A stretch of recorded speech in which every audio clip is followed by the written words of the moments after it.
कर्नाटक के 2023 के विधानसभा चुनाव के बाद जो हो रहा है वो बस संयोग नहीं है।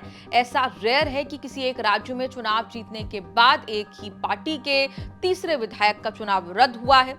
हाईकोर्ट का हथौड़ा चला और एक झटके में विधायकी खत्म। लेकिन ये तो सिर्फ शुरुआत है। मालूर से कुश्तागी तक जीत और हार के बीच कानून की तलवार लटक रही है। मालूर से केवाई नंजगौड़ा, कुश्तागी के अमरगौड़ा पाटिल बयापुर के बाद अब बागेपल्ली के कांग्रेस विधायक एसएन सुब्बा रेड्डी का चुनाव रद्द हो गया है। कर्नाटक हाईकोर्ट में हारे हुए बीजेपी उम्मीदवार सी मुनिराजू ने याचिका में आरोप लगाया कि सुब्बा रेड्डी ने 2023 के विधानसभा चुनाव के दौरान अपने एफिडेविट, संपत्ति, देनदारियों के बारे में पूरी जानकारी नहीं दी थी। पत्नी और बच्चों की करोड़ों की संपत्ति और बैंक खातों की भी जानकारी छिपाई। कर्नाटक हाईकोर्ट ने सुब्बा रेड्डी के चुनावी हलफनामे की नए सिरे से जांच की और पाया कि उन्होंने जानकारी छिपाई। ऐसा करना चुनावी नियमों का उल्लंघन है।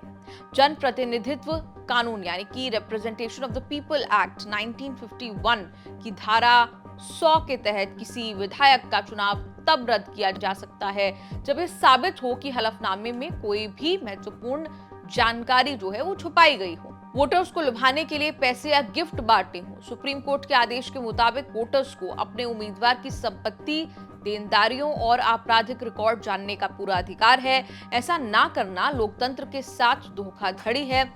हाईकोर्ट ने माना कि रेड्डी ने अपनी और अपने परिवार की संपत्ति की जानकारी हलफनामे में छिपाकर भ्रष्ट आचरण किया है। इसी आधार पर जस्टिस MGS कमल की बेंच ने रेड्डी का चुनाव रद्द कर दिया। इसमें खेल हो गया कि सुब्बा रेड्डी से हारने के बाद सी मुनिराजू को राहत नहीं मिली। हाईकोर्ट ने सी मुनिराजू को विजेता मानने से इनकार कर दिया। अब सुब्बा रेड्डी विधायक नहीं रहेंगे, सी मुनिराजू हारे हुए उम्मीदवार रहेंगे। अगर सुप्रीम कोर्ट से सुब्बा रेड्डी को राहत नहीं मिली तो चुनाव आयोग को उपचुनाव कराना होगा।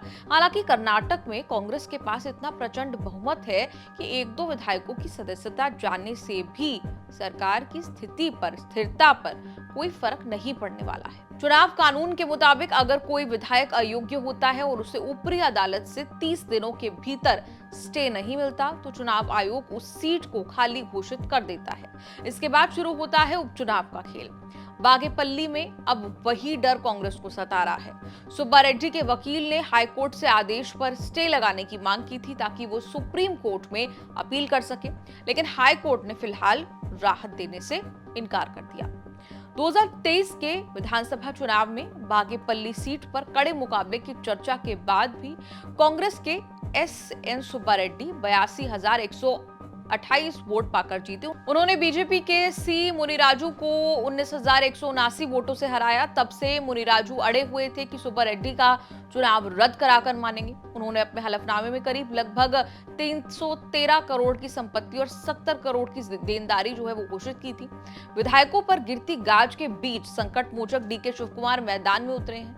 हम कानून का सम्मान करते हैं लेकिन सुब्बा रेड्डी के साथ न्याय नहीं हुआ, ये कहा। हमारी लीगल टीम फैसले का अध्ययन कर रही है। हम तुरंत सुप्रीम कोर्ट में अपील करेंगे और हमें पूरा भरोसा है कि ऊपरी अदालत से उन्हें स्टे मिल जाएगा। कांग्रेस इस कानूनी लड़ाई में अपने विधायक के साथ है। तो क्या सुब्बा रेड्डी भी नंजगौड़ा की तरह सुप्रीम कोर्ट से अभयदान पाएंगे या बागेपल्ली में फिर से गूंजेगा चुनावी बिगुल? कर्नाटक की राजनीति अब कोर्ट के गलियारों से होकर गुजर रही है। कर्नाटक विधानसभा 2023 के चुनाव के बाद लगभग 1 दर्जन विधायकों के खिलाफ चुनावी याचिकाएं दायर की गई हैं, जिनमें ज्यादातर पर हलफनामे में संपत्ति छिपाने का आरोप है। मालूर विधानसभा सीट से कांग्रेस विधायक नंजगौड़ा का मामला काफी नाटकीय रहा।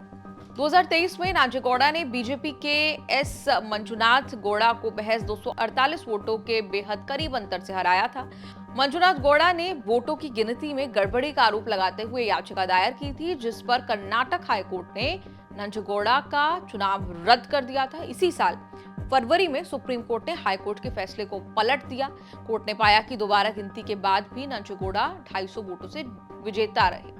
सुप्रीम कोर्ट के फैसले से मालूर के विधायक केवाई नंजगौड़ा के लिए 5 फरवरी 2026 का दिन पुनर्जन्म जैसा बना। कुश्तागी के कांग्रेस विधायक अमरगौड़ा पाटिल बयापुर के लिए रातें आज भी लंबी हैं। कोपल सीट पर उन्होंने बीजेपी नेता और पूर्व मंत्री डोडनगौड़ा हनमगौड़ा पाटिल को हराया था। हनमगौड़ा पाटिल ने आरोप लगाया कि अमरगौड़ा पाटिल ने चुनावी हलफनामे में जानकारी छिपाने और अनुचित चुनावी साधनों का इस्तेमाल कर चुनाव लड़ा था। कोर्ट कचहरी के इस एपिसोड पर आपका क्या कुछ कहना है? कमेंट्स में लिखकर अपनी राय जरूर दें।